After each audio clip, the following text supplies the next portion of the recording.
الأنبياء والمرسلين وعلى آله وصحبه أجمعين.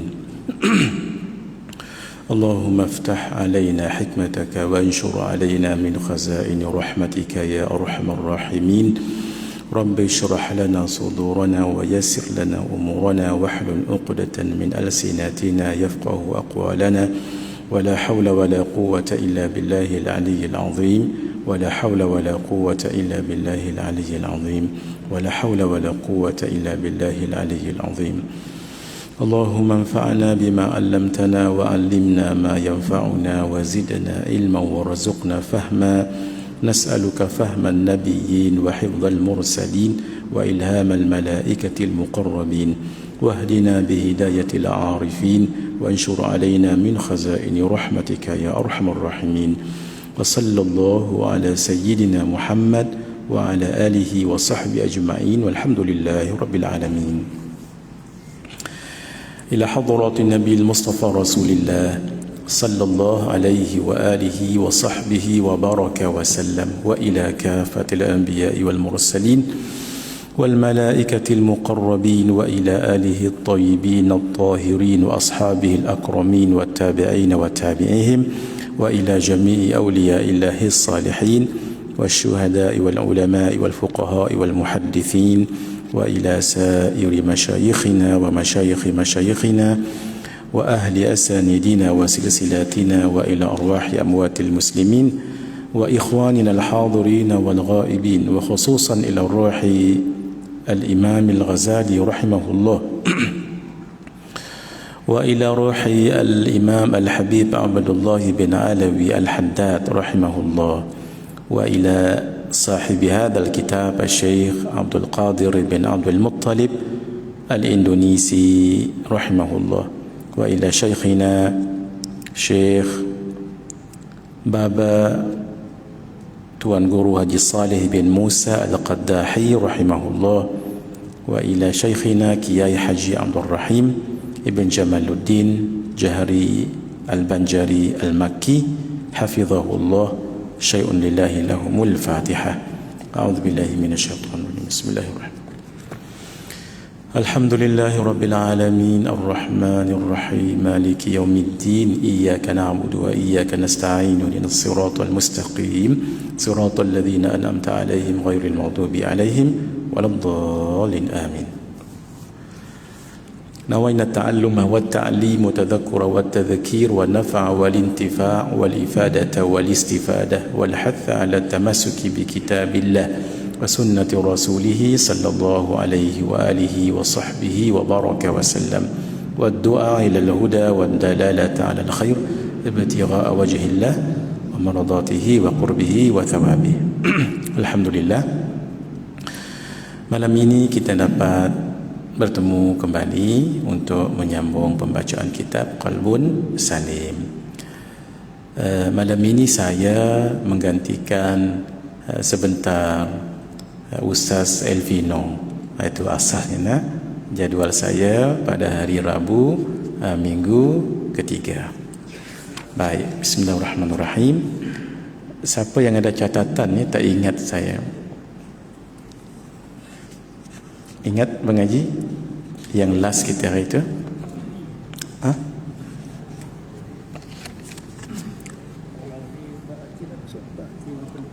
Menjaga 7 anggota batin. 13 128. Baik. Bismillahirrahmanirrahim. Malam ini kita masuk pada muka surat 128 kalau ikut catatan pengaji kita nah. 128. Baik. Bismillahirrahmanirrahim. قال المصنف رحمه الله ونفعنا به وبعلومه في الدارين آمين إلى أن قال. Kitab yang kedua menjaga 7 anggota batin. Batin sesuatu yang tidak nampak. Kalau yang zahir itu yang nampak. Sebab itu buku ataupun kitab Penawar Bagi Hati ini sederhana, kecil tetapi sistematik. Sistematiknya dalam tazkiyatun nafsi. Ulama-ulama ahlu sufi, ulama-ulama tasawuf yang disebut ahlu sufi, mereka ketika membicarakan tentang tazkiyatun nafas, ada peringkat untuk kita cuci ataupun membersihkan hati kita. Satu namanya takhalli, dua namanya tahalli, barulah yang ketiga itu tajalli. Yang menjadi tuntutan ataupun matlub kepada hamba dua saja, takhalli dan tahalli. Takhalli, kosongkan diri kita daripada sifat-sifat yang tak baik, dalam istilah sifat-sifat madhmumah. Dibersihkan, kita dah cerita dah hari itu. Apa dia yang zahir dahulu? 7 anggota tu: mata, telinga, lidah, perut, mohon maaf, kemaluan, kaki dan tangan. Selesai sudah kita ceritakan. Jadi malam ini kita masuk yang ini, masih takhalli lagi, tetapi yang melibatkan batin.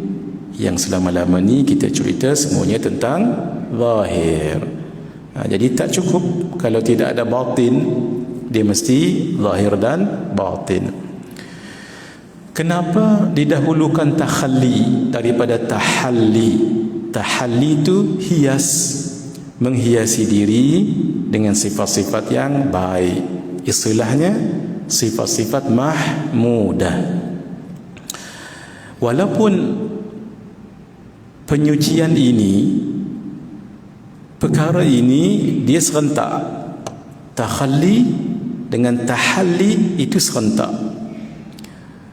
Hakikatnya, maksud kalau nanti kita masuk bab taubat, itu sudah masuk tahalli, syukur, sabar, zuhud, qanaah, itu semua masuk tahalli. Tetapi kenapa ulama ahli tasawuf letak takhalli baru tahalli? Ini untuk secara akal, logiknya memang begitu. Kalau kita ada pakaian baru kita beli, bangkit daripada tidur, secantik bagus mana pun pakaian tersebut, kita tak terus pakai. Macam mana? Masuk dulu bilik air, mandi dulu, bersihkan diri dulu, barulah nanti hiasi dengan pakaian yang baru tadi tu. Jadi maksudnya dibersihkan diri dulu, baru kita hiasi dengan pakaian yang baru dan sebagainya. Walaupun hakikatnya dalam ilmu tasawuf memang begitu, tapi hakikatnya ketika kita jaga mata, kita juga tahalli, iaitu istighfar, kita juga sabar, kita juga zuhud dan lain-lain. Itu untuk supaya kita faham bahawa yang kita bicarakan ini ada step dia, iaitu takhalli, kemudian tahalli, barulah tajalli. Adapun tajalli kurniaan Allah, itu bukan bidang kuasa kita dah. Tajalli maksudnya pengurniaan, penjelmaan dalam bentuk kurniaan. Kurniaan dari segi pahala, dari segi ataya, dari segi mawarid, dari segi syurga, keredaan, itu pemberian Allah Subhanahu wa taala. Itu namanya mauhub. Adapun yang dituntut matlub adalah takhalli dan tahalli. Hati dan sifat-sifat madhmumah, iaitu sifat-sifat yang tercela, yang terkeji. Dalam bab ini terdapat 10 fasal tentang sifat-sifat yang tercela. Kita kena tahu juga, kalau rumah dimasuk pencuri, jangan ayah kita yang kita pukul, sebab kita tidak tahu mana satu pencuri, mana satu ayah, mana satu musuh, mana satu kawan. Sama juga. Sebab itulah ilmu tasawuf ini sangat penting untuk kita kenal musuh kita tu adalah syaitan, adalah iblis. Apa dia punya racun-racun ni? Ni kita nak cerita bab racun-racun yang digunakan oleh iblis untuk merosakkan batin kita. Pentingnya menjaga hati. Ketahuilah, qalbun, hati ada 2 makna, iaitu satu, hati jasmani, qalbun jismaniyun. Ia merujuk kepada organ yang terletak di dalam dada sebelah kiri, bentuknya seperti jantung pisang. Di dalam organ ini terdapat pembuluh darah, dan di dalamnya mengandungi darah yang pekat kehitam-hitaman. Inilah yang disebut dengan hati yang kasar, hati yang physical, hati jusmani. Sebahagian mengatakan hati ini hati sanubari, sebab ia seperti buah sanaubar. Buah sanaubar ni bentuknya macam love, bentuk dia tu. Jadi orang panggil hati yang fizikal ini dengan hati sanubari. Adapun sifat-sifat batin yang ada pada hati ini tu nantinya nama hati ruhani, hati yang halus seperti bentuknya roh. Itu satu. Yang kedua, hati rohani, iaitu nama lain qalbun ruhaniyun. Ia adalah suatu yang halus, yang seni, yang boleh mengetahui, mengenal dan yang mendapat daripada manusia. Hakikat manusia itu hati batin, bukan hati yang kasar tadi itu. Ia adalah hakikat manusia itu sendiri. Hati inilah yang ditujukan firmanullah Ta'ala kepadanya, dan ia jugalah yang disuruh untuk taat kepada perintah syarak, dan yang dilarang melakukan perkara yang dilarang oleh syarak. Hati inilah namanya berbeza. Ada yang disebut roh, ada yang disebut nafas, jiwa. Imam Al-Haddad mengatakan, hati itu ialah penghulu segala anggota dan ketuanya. Padanya tersimpan semua asas akidah, akhlak dan budi pekerti, niat yang baik dan niat yang tidak baik. Tiada kebahagiaan di dunia maupun di akhirat selagi hati itu tidak dan belum disucikan dan dibersihkan daripada sifat-sifat buruk yang tercela, serta segera menyeri dan menghiaskannya dengan sifat-sifat yang baik dan terpuji. Walaupun mungkin orang itu orang yang kacak dari segi luarannya, orang yang sempurna dari segi pemilikan harta, dengan mungkin gaji yang besar, pangkat yang tinggi, rumah yang mewah, anak-anak yang ramai, pengikut yang sekian banyak, tapi kalau hati dia tidak dikuasai, maka dia menjadi hamba kepada nafsunya nanti. Tak bebas lagi lah, walaupun nampak zahir seperti itu. Orang itu akan berjaya, bahagia dunia akhirat kalau hati tadi tu dia boleh kuasai. Akal menjadi kagum ketika mengetahui tentang pertalian hubungan antara keduanya, hati zahir dengan batin tadi tu, kerana ia seperti kaitan antara arad sifat benda dengan jisim dengan benda. Ini kalau mengaji sifat 20, arad dengan jisim ataupun jirim.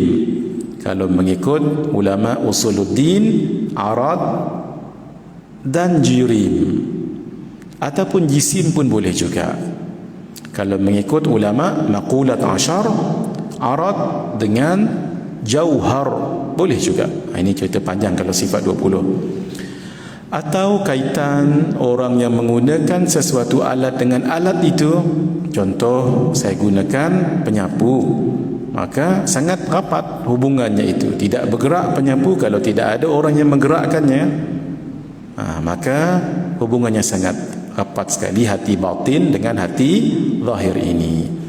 Apabila disebutkan hati dalam kitab ini, maksudnya kitab tasawuf ini, ia merujuk kepada makna yang kedua, iaitu hati rohani. Dan hati inilah yang dimaksudkan dalam firman Allah Ta'ala, Qulir ruhu min amri rabbi.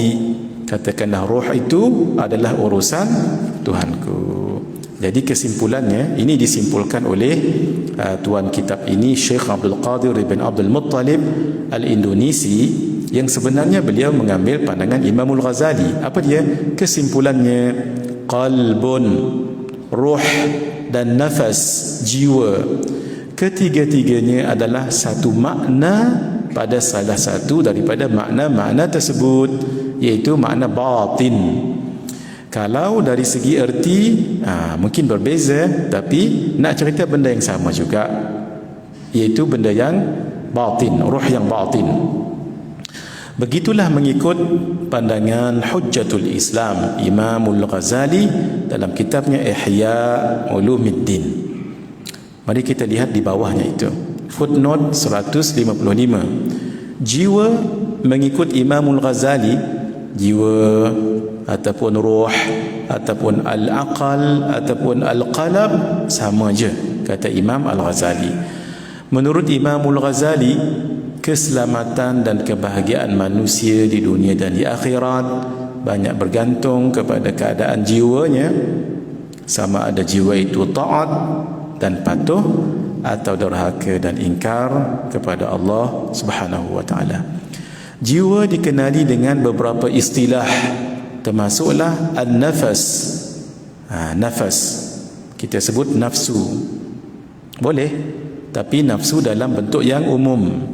Kalau nafsu dalam bentuk yang khusus, itu adalah hawa nafsu. Tapi dalam bentuk yang umum, nafsu juga disebut dengan jiwa. Sebab itu nafsu tak salah. Sebab dalam 7 nafsu, 2 je yang tak elok, 5 semua elok. Nafsu yang tak elok 2 je. Yang paling bawah nafsu ammarah, itu satu. Yang kedua nafsu lawamah. 2 tu tak elok. 2 itu sering tertipu dengan hawa. Sebab tu kita panggil hawa nafsu. Dengan dunianya, dengan wanitanya, dengan hartanya, kelalaiannya, itu hawa. Jadi hawa nafsu. Tapi nafsu yang ketiga mulhamah, ilham-ilham yang baik. Tu dah mula nafsu bagus tu. Yang keempat mutmainnah, nafsu yang tenang. Itu bagus. Nafsu radiyah, yang rida, maradiyah, yang diridai, nafsu kamilah, yang sempurna. 5 nafsu semua bagus, 2 je tak elok. Sebab itu kalau diitlaq perkataan nafsu bukan terus tak elok. Yang tak eloknya bila terkena hawa. Sebab itu dia panggil hawa nafsu. Setiap satunya memiliki 2 pengertian, iaitu khusus dan umum. Yang kedua, yang pertama, macam mana nak tahu umum dengan khusus ni? Ini Imam Ghazali, beliau itu doktor hati. Sebab itu kita kalau sakit yang zahir, kena jumpa dengan doktor yang zahir. Doktor tu pun mesti doktor yang sesuai dengan penyakit. Jangan sembarang. Kalau tidak, tak tahu punca sakit, dan mungkin obat pun bukan menyembuhkan tapi memudaratkan. Sebab itu orang yang sakit jantung, dia kena pergi doktor pakar jantung. Orang yang sakit hidung, telinga, tekak, itu kena pergi penyakit doktor yang specialize dalam bidang itu. Orang yang penyakit saraf, dia kena pergi pada doktor yang penyakit saraf. Walaupun semua doktor ini doktor yang zahir, ini kan pula doktor yang batin, penyakit hati. Kena pergi pada doktor penyakit hati juga. Dan doktor penyakit hati itu adalah ahli tasawuf, orang yang belajar tentang perkara-perkara hati, perkara-perkara batin. Kalau tidak, tak sampailah, salahlah doktor yang dia pergi, tak selesai penyakit yang dia alami itu. Contoh, dia selalu sedih sebab tengok orang pakai kereta baru, mulalah dia rasa sedih. Tengok orang gaji tinggi, sedihlah dia. Tengok orang rumahnya lebih besar daripada rumahnya, sedihlah dia, tak tenteramlah dia. Jumpalah mana-mana doktor pakar sekalipun yang fizikal, tak boleh nak detect. Bila pergi pada doktor hati, maka kata Tuan Syekh ini, Maulana ini, apapun namanya, Tuan maaf, dalam kajian ilmu tasawuf ini ada penyakit ni. Penyakit ini penyakit hati. Penyakit ini the most dangerous heart disease. Itulah namanya envy. Itulah namanya hasad. Hasad tu apa? SMS, itulah hasad. S senang, M melihat, S orang lain susah. Balikkan, SMS juga susah hatinya melihat orang lain senang. Itu nama hasad.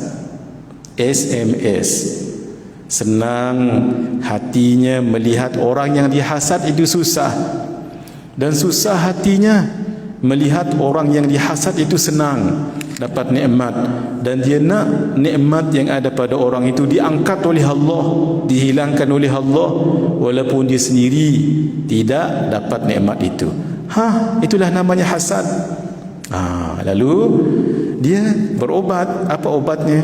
Kena baca dalam ilmu tasawuf, kenal dulu orang ini hasad. Hasad ni ada berapa jenis, macam mana obat pada hasad, ada dalam kitab ni, ada dalam kitab lain pun ada juga. Lalu dia berusaha jangan hasad pada orang lain. Begitu juga takabur, sombong dan sebagainya.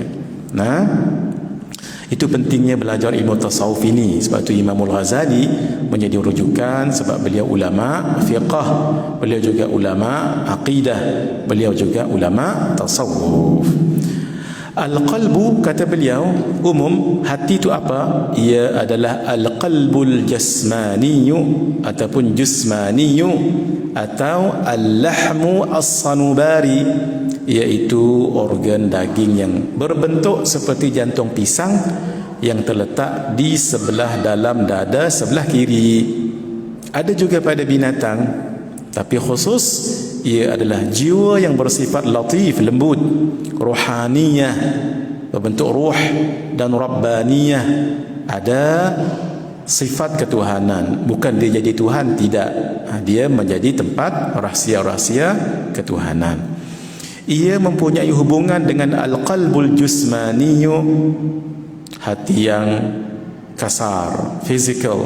Inilah hakikat manusia, kerana ia boleh berasa, berkehendak, berfikir, mengenal, beramal, ditujukan perintah dan larangan, serta mendapat pahala dan siksa Allah. Yang batin itulah. Ia adalah hakikat diri manusia. Kita lihat dulu perbahasan beliau, ar-ruh, Roh umum jisim yang latif, yang halus, bersumber di dalam al-qalbul jismaniyu, dalam hati yang kasar tu ada roh. Ia memancar ke seluruh tubuh melalui nadi, urat dan darah. Cahaya pancarannya membawa kehidupan kepada manusia sehingga dapat berasa, mengenal dan berfikir. Perumpamaan, cahaya lampu menerangi seluruh rumah samalah seperti cahaya hidup, iaitu daripada roh memancarkan sinarnya ke dalam tubuh sehingga tubuh menjadi hidup. Macam cahaya jugalah. Cahaya kalau kita bakar ataupun nyalakan lilin tu, seluruh rumah bercahaya. Macam electricity, kita switch on, maka yang lain akan boleh hidup. Yang memerlukan electricity tu, komputer ke dan sebagainya. Handphone pun sama juga. Itu adalah roh yang zahir, fizikal. Yang khusus disebut roh rohani yang bersifat kejiwaan, yang memiliki daya rasa, kehendak dan berfikir. Sama seperti pengertian al-qalbu yang kedua sebelum ini, sama je kita dah sebut tadi. An-nafas, an-nafsu umum, ia adalah kekuatan hawa nafsu dalam diri manusia yang merupakan sumber bagi timbulnya akhlak yang tercela, seperti nafsu syahwat perut, kemaluan dan marah.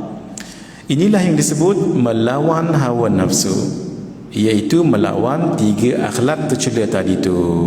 Apa dia? Syahwat perut, syahwat kemaluan dan syahwat ghadabiyah, perasaan marah. Itu namanya kita lawan tu. Khususnya apa? Sama juga, ia adalah jiwa rohani yang bersifat latif, lembut, rabbani, ada nilai-nilai ketuhanan dan kerohanian. Roh bersifat roh, dan dalam keadaan ia merasakan ketenangan jika taat kepada Allah, ia disebut dengan an-nafsul mutmainnah, iaitu jiwa yang tenang. Ia adalah hakikat diri manusia, sama juga istilahnya. Yang terakhir, al-aqal umum, ia adalah ilmu tentang hakikat segala sesuatu dengan tepat. Itu akal. Kalau tak ada akal, tidak tahu kita sesuatu dengan hakikatnya. Khusus, ia adalah akal rohani yang mendapat ilmu pengetahuan itu sendiri. Al-mudrak lil-ulum. Ia adalah jiwa al-qalbu yang bersifat latif, halus, rabbani dan rohani yang merupakan hakikat manusia. Ini orang yang mengaji ilmu tasawuf, ilmu jiwa ni sampai ke tahap sedetail inilah. Tapi untuk kita orang yang umum, rumusannya apa? Dari segi pengertian umum, al-qalbu, ar-ruhu, an-nafsu dan al-aqlu adalah berbeza dari segi umumnya tu.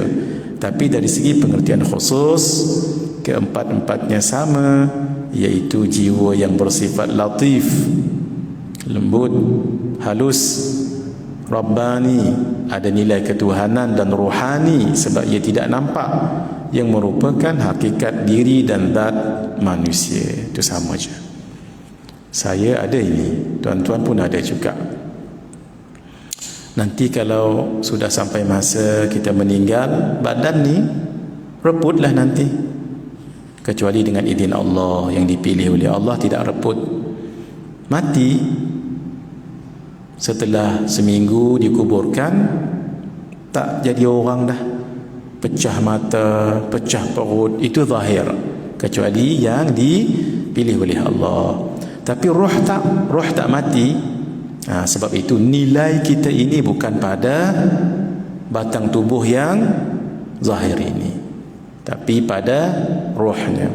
Sebab itu orang itu mungkin dia kacak, lawa, cantik, segak, jangok physically, tapi rohnya sakit, tapi rohnya paralyzed.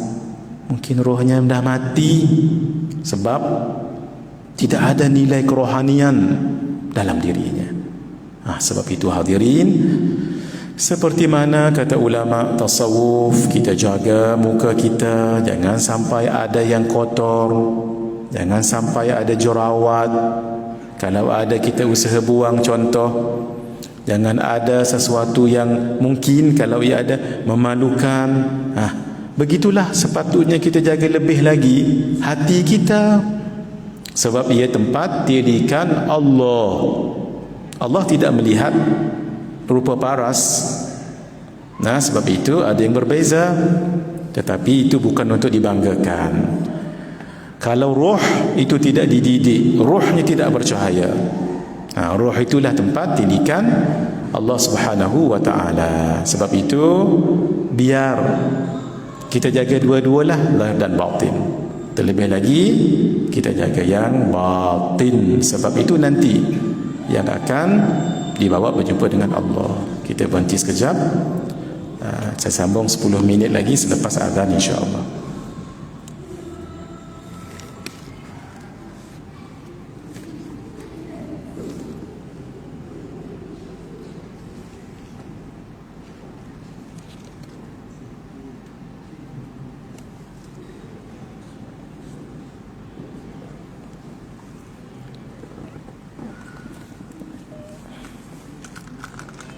Dah masuk belum? Sudah masuk belum? Belum. Bismillahirrahmanirrahim. Sudah? Belum? Berapa minit? Khair. Bismillahirrahmanirrahim. Tak masuk lagi rupanya. Baik. Kita sambung. Manusia seperti sebuah kerajaan. Bagi Imamul Ghazali, manusia boleh diibaratkan seperti sebuah kerajaan. Ini lebih senang kita faham. Sebuah kerajaan. Satu, jiwanya seperti raja. Dua, akal seperti menteri, wazir. Tubuhnya seperti wilayah kekuasaan, territory itu ya. Panca indera dan seluruh anggota badan seperti tentera. Hawa nafsu dan sifat marah seperti polis yang jaga akan negara tadi. Kita ulang balik, kata Imam Ghazali, jiwa itu yang kata ruh tadi itu seperti raja, ketua. Kalau nak sebut agung boleh juga. Kalau di tempat lain king, raja. Akal seperti menteri yang mentadbir negara tersebut, eksekutif kita sebut. Tubuh seperti wilayah kekuasaan, territory. Panca indera dan seluruh anggota badan seperti tentera. Hawa nafsu dan sifat marah seperti polis. Apa kata beliau? Raja dan menteri ataupun wazir selalu membawa manusia ke jalan yang baik dan diredai Allah. Hawa nafsu dan sifat marah pula selalu mengajak ke jalan yang sesat dan dimurkai Allah. Justru untuk mewujudkan ketenangan dan kebahagiaan dalam kerajaan, iaitu dalam diri manusia, kekuasaan raja dan menteri mestilah lebih tinggi mengatasi kekuasaan hawa nafsu dan sifat marah. Jika tidak, ia boleh membawa kepada keruntuhan dan kebinasaan kerajaan tersebut. Sebab itu jiwa dengan akal itu lebih mesti mengatasi hawa nafsu. Jika diumpamakan sebuah kerajaan, jiwa adalah raja yang memainkan peranan yang sangat penting untuk menentukan hala tuju negara dan kesejahteraan rakyat.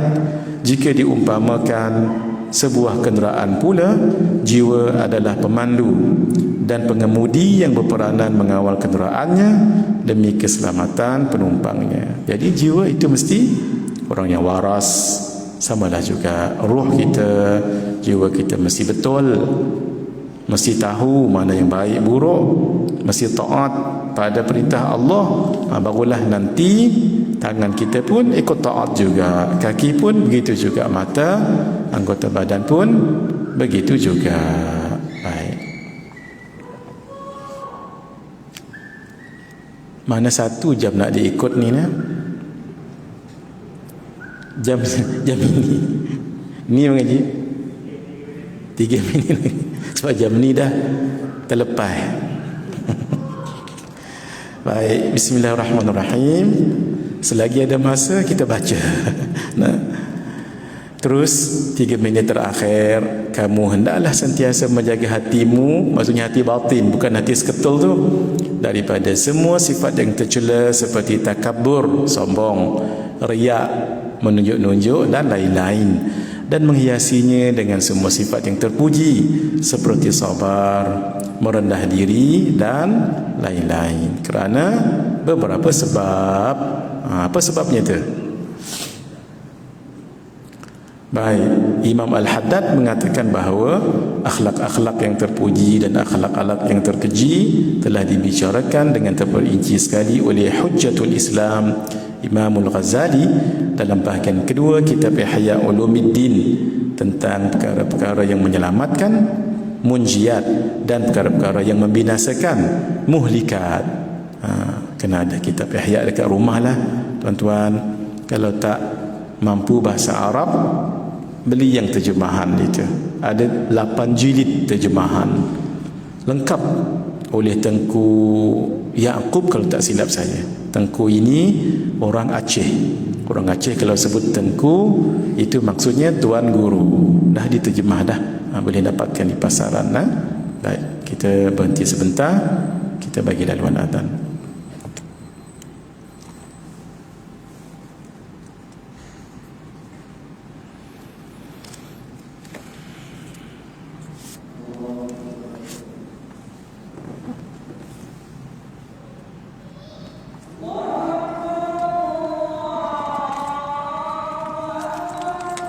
Allahu Akbar.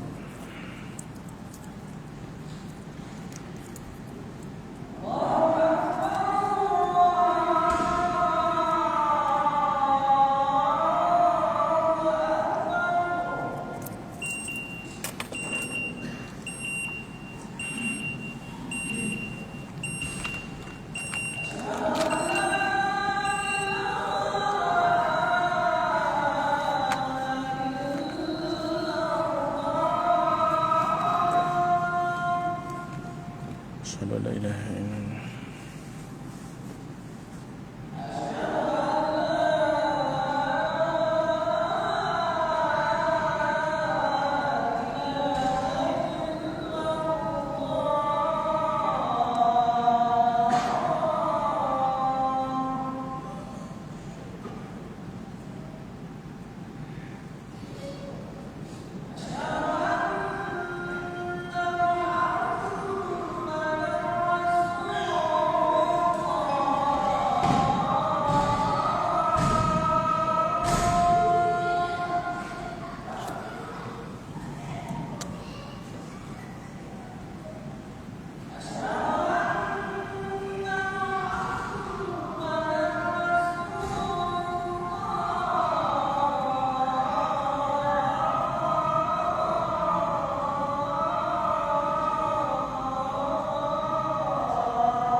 haula wala quwwata illa billah.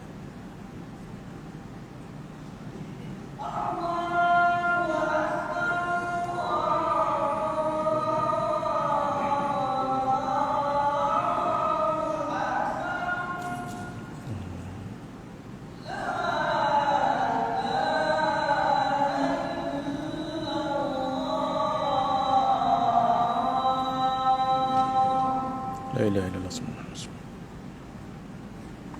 اللهم رب هذه الدعوة. اللهم رحمك.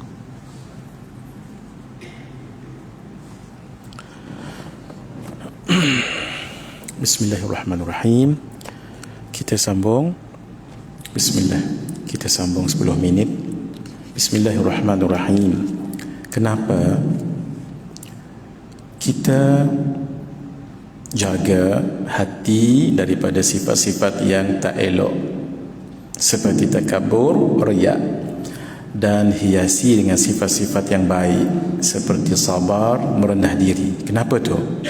Ada beberapa sebab, kata Syekh Abdul Qadir Ibn Abdul Muttalib Al-Indonesi. Satu, kerana Allah mengetahui apa yang terdapat di dalam hati. Allah Subhanahu wa taala berfirman, wallahu ya'lamu ma fi qulubikum, dan ingatlah Allah mengetahui apa yang ada di dalam hati kamu. Oleh itu hendaklah kita takut kepada Allah yang Maha mengetahui kejahatan yang ada di dalam hati kita. Kalau kita tahu, ada orang tahu niat busuk dalam hati kita lah, kita mesti rasa segan, mesti rasa malu. Ini kan pula Allah Subhanahu wa taala. Kerana itu Allah tahu apa dalam hati kita ni.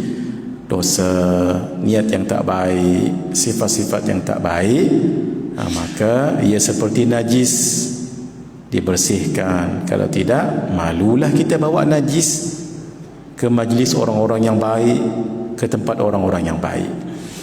Dua, seseorang itu dinilai oleh Allah berdasarkan hatinya. Daripada Sayyidina Abu Hurairah radhiyallahu taala anhu berkata, Rasulullah sallallahu alaihi wa alihi wa sahbihi wa baraka wa sallam bersabda, innallaha la yanzuru ila suwarikum wa absharikum wa innama yanzuru ila qulubikum. Sesungguhnya Allah tidak melihat rupa-rupa paras dan badan kamu, tetapi Dia melihat hati-hati kamu. Ketika Nabi di Isra Mi'rajkan, ketika Mi'raj secara khusus, Nabi dengar ada tapak kaki seseorang dalam syurga, dan Nabi kenal itu tapak kaki Sayyidina Bilal bin Rabah. Sebab Sayyidina Bilal bin Rabah, beliau muadzin Nabi. Masuk waktu beliau akan adhan subuh, maka Nabi masih di rumah, sebab solat sunat buat di rumah. Jadi Nabi akan solat subuh di rumah. Bilal pun tengoklah jamaah dah ramai ke belum. Kalau sudah ramai, Sayyidina Bilal akan pergi ke rumah Nabi. Rumah Nabi sebelah tu je.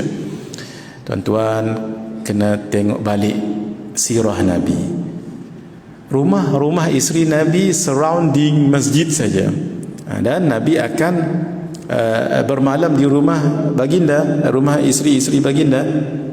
Saya tak dapat gambarkan sekarang. Kalau ada slide saya tunjukkan. Jadi di rumah mana Nabi bermalam, nanti Sayyidina Bilal bin Rabah akan pergi dan ketuk pintu rumah tu, ya Rasulullah, as-salah. Itulah yang selalu Sayyidina Bilal buat sampai Nabi cam tapak kaki Sayyidina Bilal bin Rabah.